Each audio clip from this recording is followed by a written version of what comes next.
Добро утро от мен. Колегата Николай Василковски прави убийствени репортажи напоследък. Сега ще ни заведе в село Доброглед на 15 км от Варна, за да разберете как се живее в юрта и какви са предимствата на този дом. Десо Митов снима този репортаж специално за вас.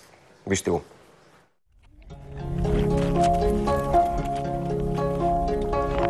Приковани във веригите на модерния начин на живот, често забравяме за хармонията на простотата. Привилегия, на която древните народи са се радвали векове наред. Свобода, характерна за елементарния номадски бит, който днес е почти невъзможен. Монголия. През 13 век най-голямата държава в човешката история. Днес неблагоприятна полупустинна територия, заключена между Русия и Китай, запазила номадските традиции.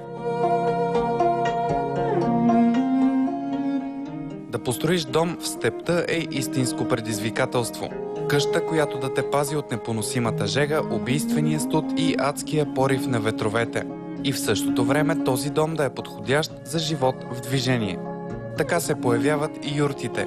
Една така технология оцелява с своята ефективност преди всичко и с своята простота. Приносимо е, сгъваемо е. През годините то се усъвършенствало. Всяка една държава, която е в азиатската област, ще е прибавила нещо от себе си. Уютът на традиционната юрта у нас е пресъздаден в село Доброглед, на 15 км от Варна.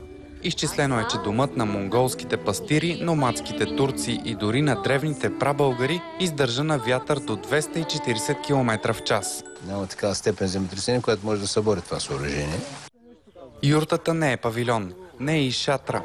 За разлика от тях, тя няма нужда от укрепващи въжета. Разчита на древните сметки на номадските народи.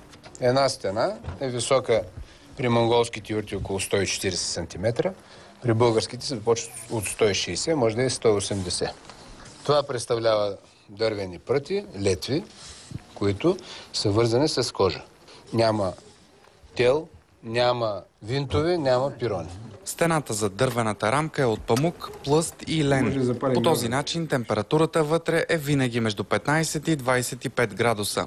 Минус 22 градуса тази година, вътре температурата без да се пали нищо беше 15 градуса. Топлинната ефективност на юртата е факт благодарение на простата конструкция и липсата на фуги, отвори и прозорци.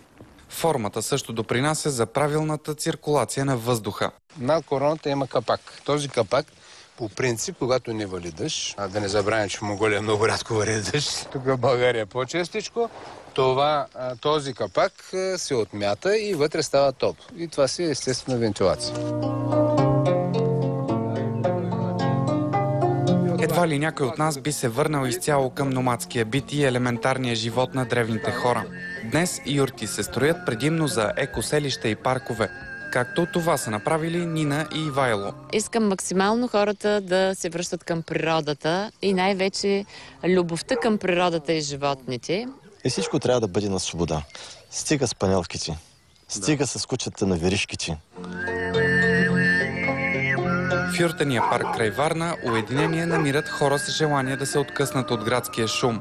Магията и енергията на юртата редовно привлича и групи за медитация. Хората идват, за да намерят отговор на въпросите, на които не могат сами да намерят отговор, да споделят неща за себе си, да споделят себе си с други хора и да намерят разбиране. И още едно сериозно предимство. За разлика от всяка друга постройка, юртата е съоръжение.